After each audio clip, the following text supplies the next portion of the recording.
Hello दोस्तों, नमस्कार दोस्तों, स्वागत है आप सभी का ऑनलाइन अड्डा फॉर स्टडी यूट्यूब चैनल पर। इस वीडियो में हम बात कर रहे हैं एक बड़ी और लेटेस्ट अपडेट के बारे में, जो कि संबंधित है यूपीएससी की आगामी सभी भर्तियों में पीईटी परीक्षा को लेकर। जैसा कि दोस्तों आप जानते हैं कि उत्तर प्रदेश अधीनस्थ सेवा चयन आयोग के माध्यम से अपनी जो भी भर्ती, जो समूह गा की भर्ती होती है, जिसको आप ग्रुप सी की वैकेंसी के नाम से समझते हैं, उन सभी भर्तियों के अंदर एक नया प्रयोग किया गया था और ये प्रयोग कहीं ना कहीं पीईटी के नाम से था।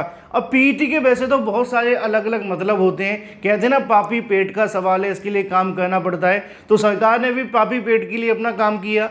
पीईटी के माध्यम से अभी तक किसी का अगर पेट भरा तो वो सीधे तौर पे बेरोजगार अभ्यर्थियों का तो नहीं, लेकिन हाँ कुछ उनका भर चुका है जो इसके माध्यम से लगातार 25 रुपये या 125 रुपये आवेदन के तौर पे लेते रहे।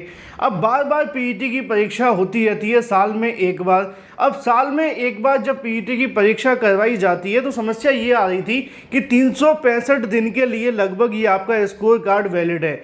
और हमारे प्रदेश का ये रिकॉर्ड रहता है कि अगर किसी भर्ती का विज्ञापन निकाल दिया जाए तो मजाल है कि वो एक साल में पूरी हो जाए। अगर मैं किसी और भर्ती की बात ना करूँ, सिर्फ यूपीएससी की बात करूँ, तो सबसे सोता हुआ कोई आयोग अगर देश में है या पूरे वर्ल्ड में है तो वो उत्तर प्रदेश अधीनस्थ सेवा चयन आयोग है। इनकी भर्तियों के हालात ये हैं कि 2016, 18, 21, 20 की परीक्षाएं अभी इन्होंने करवाई हैं। रिजल्ट तो ये कब जारी करेंगे ये जाने। रिजल्ट अगर आ भी जाए तो उसके बाद नौकरी कब मिलेगी ये भी नहीं पता।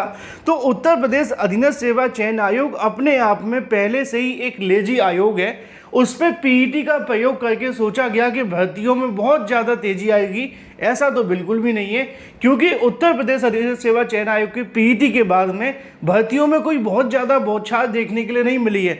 भर्तियां 400-500 पदों पे आती हैं, उसके लिए 99 परसेंटाइल मांगा जाता है। अब मान लो कि किसी का एक बार पीईटी खराब हो गया तो साल पूरे तरीके से ख़त्म, क्योंकि आने वाली सभी भर्तियाँ उसकी डूब गई। छात्रों ने पहले इसको लेकर ये भी मांग रखी थी कि पीईटी का जो स्कोर कार्ड है इसको बढ़ा करके 3 साल या 5 साल कर दिया जाए या फिर आजीवन कर दिया जाए।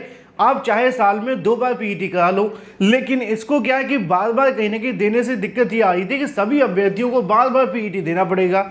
इससे रश भी बढ़ रहा था और निश्चित तौर पे दबाव भी बढ़ रहा था कि 2-2, 3-3 बार पीईटी देने के बाद किसी का पीईटी नहीं निकल पा रहा है, या पीईटी निकल तो रहा है लेकिन उसका पीईटी के अंदर चाहे 80 परसेंटाइल, 85 परसेंटाइल, 90 परसेंटाइल आ रहा है, उसके बाद भी उसको भर्तियों में मौका नहीं मिल रहा है। क्योंकि आपके पदों की संख्या आती है 500, और 500 के लिए आप अगर 15 गुना, 20 गुना, 30 गुना को ले भी लेते हैं तब भी मौका 99 परसेंटाइल वाले को ही मिलता है, उससे नीचे वाले को कुछ मिल नहीं पाता। तो ये एक सबसे बड़ी समस्या है। ये जो सरकार का प्रयोग है पूरे तरीके से फ्लॉप है। अब इसको लेकर यहाँ पे एलवी यानी कि लालजी वर्मा के माध्यम से इस मामले को लेकर अपनी आवाज़ उठाई। उन्होंने कहा है कि यूपीएससी की आगामी भर्तियों से पीईटी को हटा देना चाहिए। इससे केवल प्रक्रिया जटिल होती है और समय की बर्बादी होती है, और कुछ ही बच्चों को बार बार अलग अलग एग्ज़ाम में मौका मिलता है।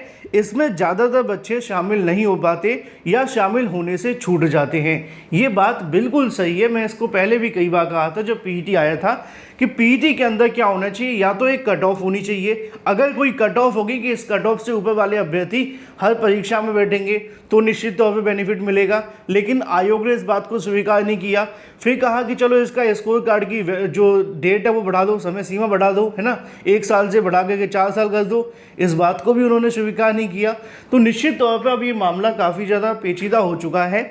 एक तो भर्तियां नहीं आती, अगर भर्तियां आ भी जाएँ तो बार बार पीईटी की परीक्षा देनी पड़े, और पीईटी की परीक्षा देने के बाद भी ये तय नहीं हो पा रहा है कि उनको परीक्षा में बैठने का मौका मिलेगा या नहीं।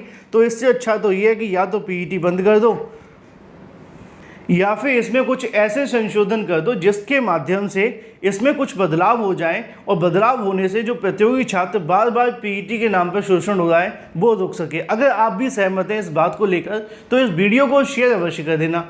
Thank you for watching this video.